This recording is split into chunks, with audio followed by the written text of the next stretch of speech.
হে WhatsApp family, কেমন আছো সব? আশা রাখছি সকলে অনেক ভালো আছো। তো চলে আসলাম তোমাদের জন্য ছোট্ট একটি ব্লগ ভিডিও নিয়ে। ধানমন্ডির মধ্যে সবথেকে কম টাকায় কিভাবে তোমরা খাবে, তো এইখানে খাওয়ার জন্য সর্বপ্রথম তোমাদেরকে চলে আসতে হবে ধানমন্ডি শঙ্করে। তোমরা যারা ধানমন্ডি শঙ্করের এই ছোট্ট হোটেলটিতে আসতে চাও, তারা হচ্ছে শঙ্করের যে ওভারব্রিজ আছে সেই ওভারব্রিজের উপরে দাঁড়ালেই এই হোটেলটিকে দেখা যায়। যদি তোমরা ধানমন্ডিতে সবথেকে কম টাকায় খাবার খেতে চাও তাহলে এখানে অবশ্যই আসতে হবে।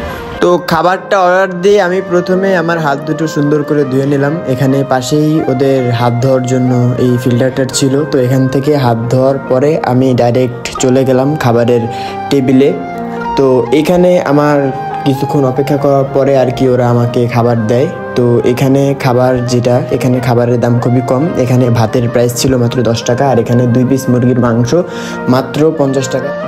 তো এখানে খাবারের কোয়ালিটিটা অনেক ভালো, যদিও বা এটা রাস্তার পাশে। অন্য হোটেলে খাবারের পানি কিনে খেতে হলেও এখানে আমাকে খাবারের পানি কিনে খেতে হয়নি, কারণ এখানে ওদের পক্ষ থেকেই পানি সম্পূর্ণ বিনামূল্যে আমাকে দিয়েছিল। তো তোমরা এই মুহূর্তে দেখতে পাচ্ছ যে ওরা এখানে একটি টেবিলের উপরে বিভিন্ন হাঁড়ি পাতিলের মধ্যে এখান থেকে রান্না করে এবং সম্পূর্ণ ফ্রেশ খাবার এইখানে মূলত ওরা বিক্রয় করছিল। তো আমি এখানে তোমাদেরকে দেখানোর চেষ্টা করেছি যে ওরা দেখো কিভাবে এখানে ভাত রান্না করছে এবং এখানে একজন মহিলা বসে আর কি এগুলো বিক্রি করছে সম্পূর্ণ ঘরোয়া পরিবেশে। তো এখানে যে খাবারগুলো আমি তোমাদেরকে দেখানোর চেষ্টা করছি যে এখানে খাবার রান্না করার সাথে সাথেই প্রায় 2-1 ঘন্টার মধ্যে খাবারগুলো বিক্রি হয়ে যায়।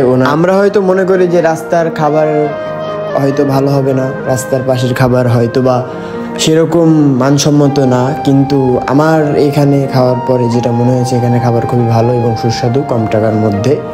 তো ভিডিওটা এই পর্যন্তই, দেখা হবে পরবর্তী একটা ভিডিওতে নতুন কোনো জায়গায় নতুন কোনো ব্লগ ভিডিও নিয়ে। ততক্ষণ পর্যন্ত সাথে থাকো এবং আমাদের চ্যানেলটিকে সাবস্ক্রাইব করো। ভিডিওটি সম্পূর্ণ দেখার জন্য অনেক অনেক ধন্যবাদ।